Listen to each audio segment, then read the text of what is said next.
The phone buzzed on my desk, the screen flashing with a name I hadn't seen in 6 years. Dad. My heart clenched. I stared at it, debating whether to pick up or let it disappear into silence like they had done to me for years. I wasn't stupid. I knew this call wasn't about love, regret, or missing me. They wanted something.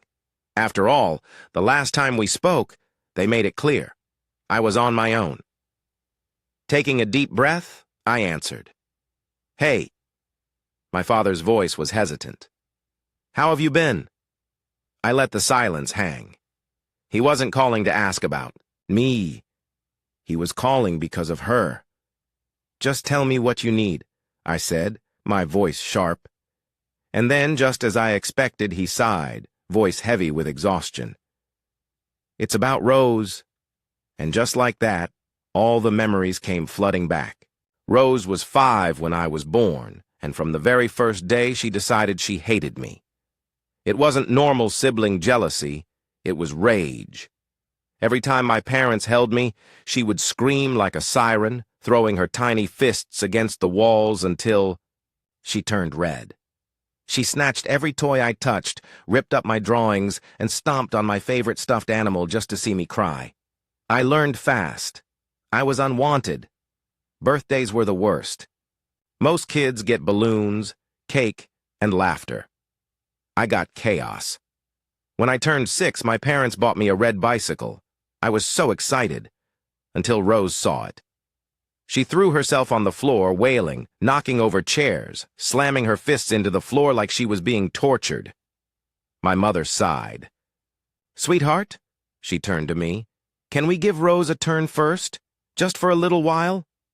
I said no. For the first time, I said no. Rose lunged at me, sinking her teeth into my arm. I screamed. But my parents? They rushed to comfort her. She's overwhelmed, my mom said, hugging Rose tightly. She didn't mean it, but she did. She always meant it. By the time I turned 13, I had learned the golden rule of my house. Rose always came first. I begged my parents for one trip, just me, Mom, and Dad. A weekend at Disneyland. For once, they agreed. But when Rose found out, she had a meltdown. She screamed at me, spit flying from her mouth. I hate you! I hope you die! She threw things, shattered plates, threatened to kill me for stealing our parents. I thought, this is it. They'll finally see. Instead, my mother knelt in front of me, eyes desperate. Honey, please, just let her come. It's the only way to calm her down. So I gave in. Again. The trip was hell. Rose whined about the crowds, refused to ride anything, and threw another tantrum in front of Cinderella's castle. We left within 2 hours. That night, lying in the hotel bed, I made a promise to myself. One day I would leave, and I would never come back. At 17, I started applying to colleges far away. When my parents found out, they were furious. You can't just leave, my mother said. Rose needs you. Then my father said something that froze my blood. We had you so you could take care of her. I felt the ground tilt beneath me.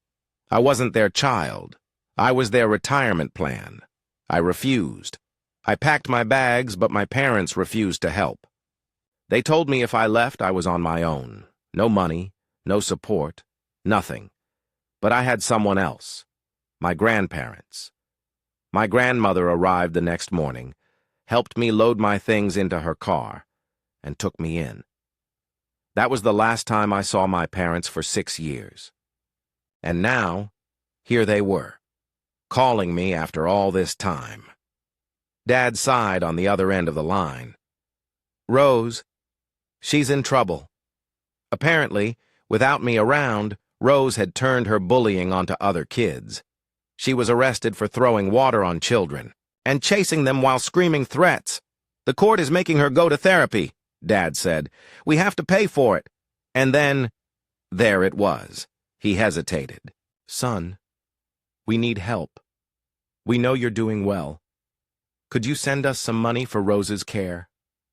I laughed, not out of humor, but out of sheer disbelief. Now they wanted my help, after abandoning me, after telling me I was on my own, after treating me like I was born for one purpose, to serve Rose. My voice was cold. Do you hear yourself right now? Dad stammered. She needs help, and I needed help too, I said. And you never gave a damn. Silence. You want money? Go ask Rose. Since everything was always about her, let her handle it now. I hung up. Weeks passed. My parents texted me begging me to reconsider. We miss you. We made mistakes. Please don't shut us out forever. And the thing is, part of me wanted to believe them. But I remembered the years of being ignored, the bruises, the birthdays ruined, and I realized something. I had already moved on. I had a life, a good one, a job, friends, a future. I had built something from the ground up, with no help from them. So why should I go back? Maybe one day I'll forgive them, but I will never be their backup plan again. Some people will tell you that family is forever. But family isn't about blood. It's about love, respect, and support. And if your family treats you like an obligation instead of a person, you have every right to walk away. If you like this story, don't forget to subscribe and hit the notification bell for more real-life stories. See you in the next one. Thank you for watching if you haven't subscribed yet. Please do so and hit the notification bell to stay updated with more shocking real-life stories happening around you.